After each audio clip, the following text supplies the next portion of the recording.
Hello children, welcome back to Mother's Digital Curriculum. In today's session, we'll discuss Class 12, Chapter 4, Magnetic Effect of Current, Related Formula, Part 1. So the first formula is Biot-Savart law.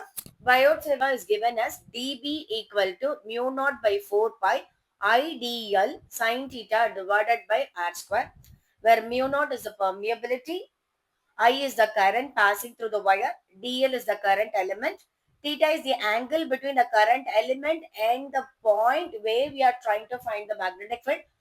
R is the distance between the source, the current element, and the point where you are talking about your magnetic field.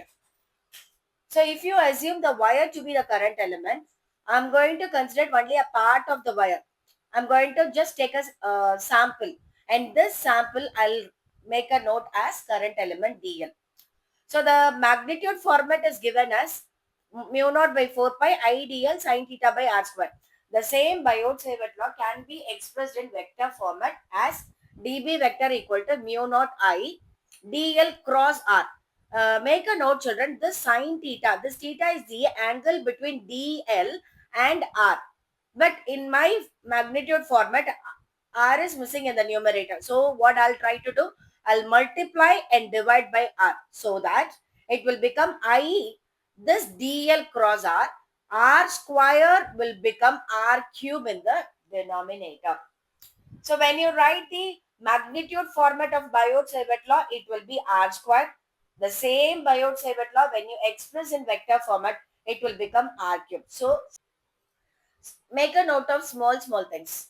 Where mu naught is a constant whose value is given as 4 pi into 10 power minus 7 Tesla meter per ampere.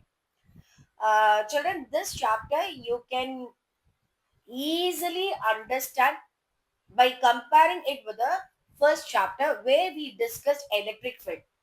So in first chapter we'll be completely discussing about the electric field, but in fourth chapter we'll be discussing about the magnetic field.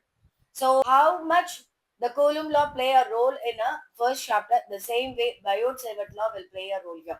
So I can easily compare Biot-Savart law and Coulomb's law.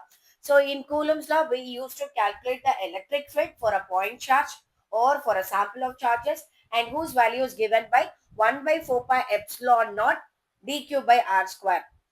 The same way, E will be replaced as B in magnetic field. 1 by 4 pi epsilon naught. Remember, 1 by 4 pi epsilon naught is my constant, electrostatic constant. The same way I can write mu naught. Here epsilon naught is in the denominator. When I talk about my magnetic field, mu naught will go to the numerator. Mu naught by 4 pi will be considered as the constant. So in electric field, I'm writing 1 by 4 pi epsilon naught as constant. But in magnetic field, I'll write mu naught by 4 pi. In electric field, the effect is due to the charges which is at rest. But in magnetic field, the moving charges will create the magnetic field effect. So dq is replaced as I. dl sine theta by r square. So one question will be asked in exam. Comparison of Biot-Savart law with Coulomb's law. So you have the similarities and you too have the dissimilarities. You can make a note of two points.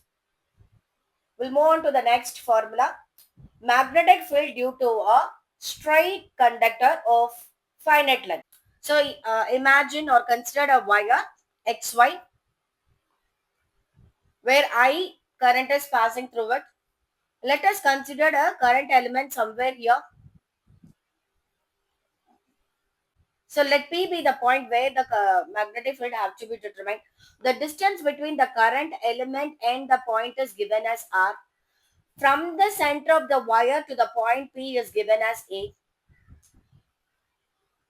Based on this concept, the magnetic field is calculated as mu naught I by 4 pi A sine phi 1 plus phi 2. What is and so this angle I'll make as a phi 1. Similarly, if I consider a current element here, when I just connect the current element with the point P, this angle I can make a note as phi 2. So the magnetic field due to straight conductor carrying current of finite length can be given, and this formula is based on Biot-Savart law. So B equal to mu naught I by 4 pi A sine phi 1 plus sine phi 2. Suppose if you are assuming the point at the center, okay, if you are assuming the point at the center, if phi 1, phi 2 is considered as 90 degree, the above equation can be written as mu naught I by 4 pi A sine 90 plus sine 90. We know that sine 90 is nothing but 1. So it is 1 plus 1, 2. So cancelling, you'll get the answer as B equal to mu naught by 2 pi A. The next special case is, suppose if you consider the point somewhere very close to the end y or end x, then phi 1 will become 90, phi 2 will become 0. So substituting phi 1 and phi 2 in this formula, you will get the answer as B equal to mu naught I by 4 pi A into sine 90 plus sine 0. So which will be B equal to mu naught I by 4 pi A, sine 90 is 1, sine 0 is 0. So the answer will be B equal to mu naught I by 4 pi A. So these three formulas is based on Biot-Savart law, applying Biot-Savart law for a straight wire. The next formula is field at center of the coil whose radius is given as r.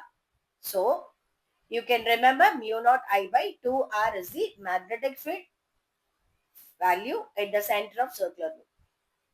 So if you take a wire, it is 4 pi a or 2 pi a according to the point where you are calculating your magnetic field. And for the circular loop, especially at the center, it is B equal to mu naught I by 2r. We'll move on to the next formula. Consider the circular loop whose radius is a. Place the point P along the axial point. The distance between the center of the circular loop to the point P is taken as r. Let me assume a circular current element. So the distance between the current element and the point is given as S.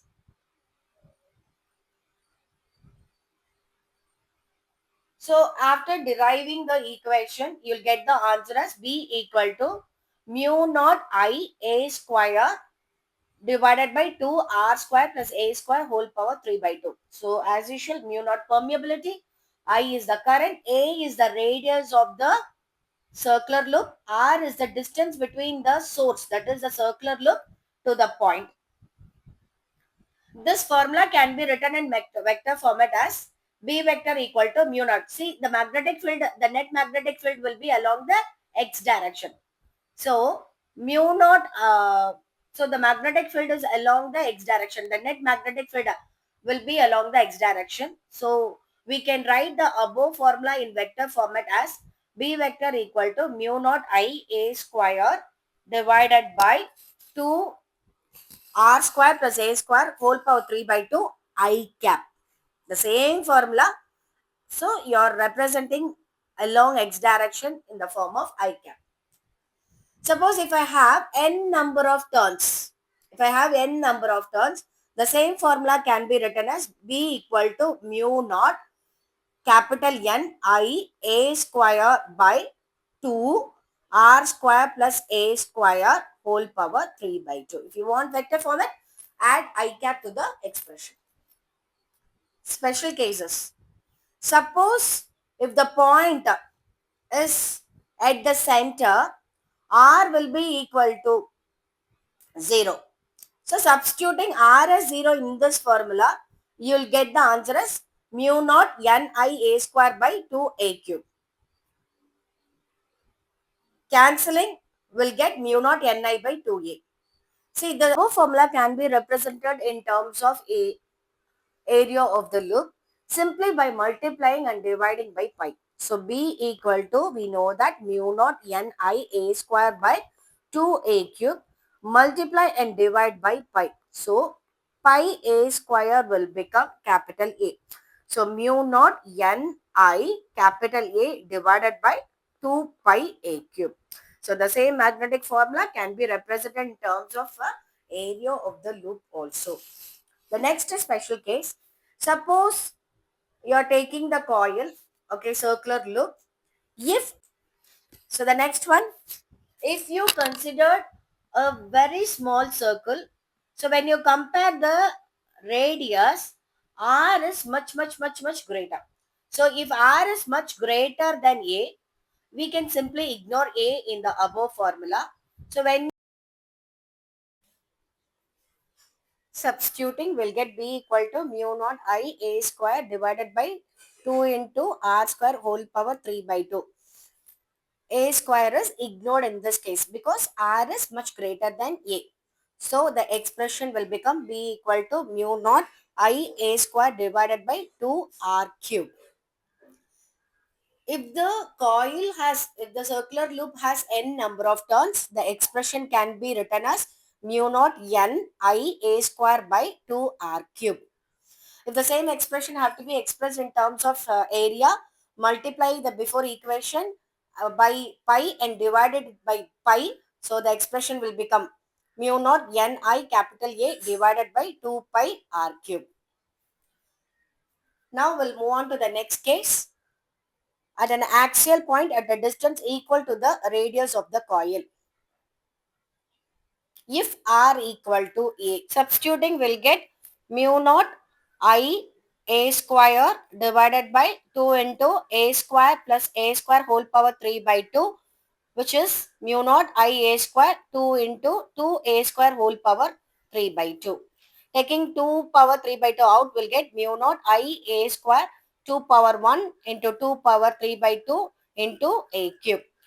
Cancelling a square a cube and combining 2 power 1 into 2 power 3 by 2 will get the answer as mu naught n I divided by 2 power 5 by 2 into a.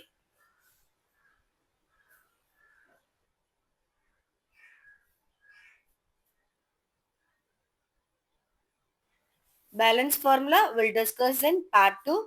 Subscribe the channel for more videos. Thank you. Have a nice day.